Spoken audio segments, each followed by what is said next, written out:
The Windsor grounds feel quieter these days, not in absence, but in shift. The stately houses and manicured gardens remain, but the currents in the firm are carrying new direction. In subtle gestures, changing vocabulary, and public posture, something is evolving. It is tempting to see royal institutions as fixed monuments, but after 70 years under Queen Elizabeth II, an era defined by continuity, the monarchy is now in its first real test of generational transition. King Charles, upon accession, accepted that preserving the crown meant adapting it, but adapting has its limits. In those limits, emerging signs suggest that Prince William is ready, not to revolt, but to quietly rechart. William's public voice has gained resonance, not because it is louder, but because it is more personal. In recent interviews, he has spoken not of duty in abstraction, but of purpose in lives. He references change, not as a critique of Charles, but as a next step. He frames his priorities in relational language, connecting, listening, evolving. These are not demands, they are invitations. That shift in tone is vital. In monarchy, tone is as powerful as decree. A change in cadence, in focus, in modalities of speech can recast how the institution speaks to its people. William's commitment to mental health, environmental care, service, and family life resonate not because they are radical, but because they feel genuine. And he does not speak out of turn. He does not contradict. He expresses aspirations, not reproach. That posture preserves the institution even as it hints at transformation. It is a delicate balance, the son stepping forward under the father's shadow. On King Charles's side, his stewardship continues to emphasize continuity with adaptation. He has contracted the working royal family, redefined patronages, and softened ceremonial excesses, but he remains careful not to appear as though he is pulling the reins too hard. His reforms are incremental, designed not to fracture, but to evolve. It is in that space between continuity and change that William is carving his path. Consider the public calendar. William is increasingly entrusted with key visits, global summits, Commonwealth engagements, environmental forums. These are roles that in earlier reigns would remain reserved for the monarch. Their delegation signals trust and succession, not abdication. Meanwhile, Charles steps back, not in public absence, but in guardrails. He retains symbolic primacy, official duty, constitutional duty, but he also supports William's role as the one looking forward.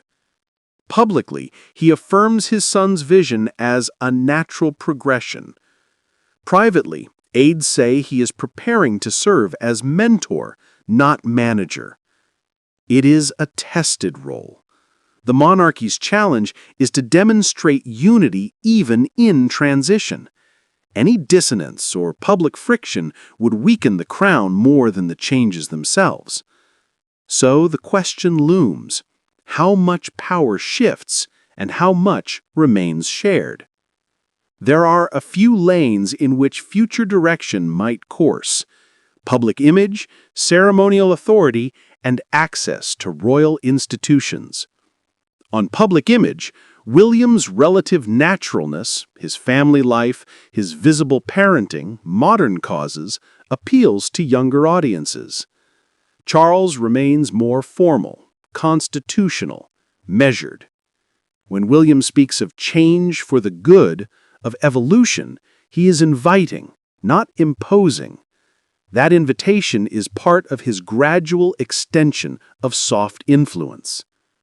On ceremonial authority, he may take on more visible presence, investing princes, opening summits, representing Britain abroad. The monarch still leads in state events, but the heir may increasingly share the stage. The optics matter. Who stands next to whom in the pages, who appears in photographs, who carries titles in protocol rooms. Those shifts, imperceptible to many, signal the ordering of influence. And on access, there is also the question of which royal initiatives are future-facing. Which programs, patronages, and trusts bear William's imprimatur? Where the monarchy invests new energy, whether climate, tech, youth, or social cohesion, those are the projects the next generation will own. If those domains shift, it is not a mutation, it is a handover. The crown does not abdicate solace, it renovates its reach.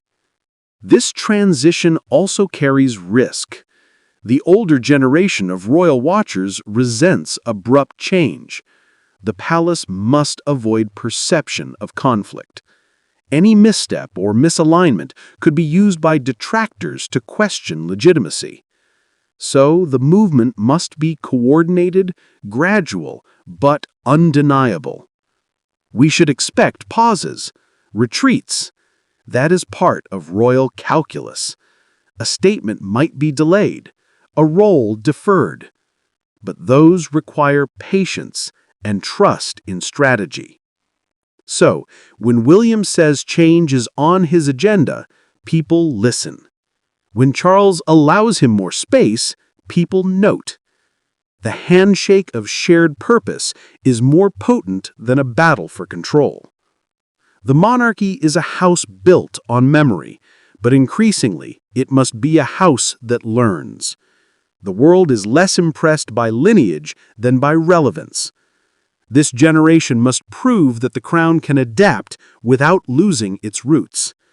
So we watch how William walks in his role, not as replacement, but as a revision. How Charles grants space, how courtiers align, how the public reception evolves. The choices they make now will shape whether this reign becomes a handoff, not a fracture. What lies ahead is not a throne captured, but a throne inherited thoughtfully. The power may shift, but the shape of it is not yet drawn. In that space, every word, every step, every gesture will matter. Let us watch closely what they leave unspoken and what they begin saying. If you found this reflection illuminating, don't forget to like, subscribe, and join us here on Crownverse, where royal history lives on.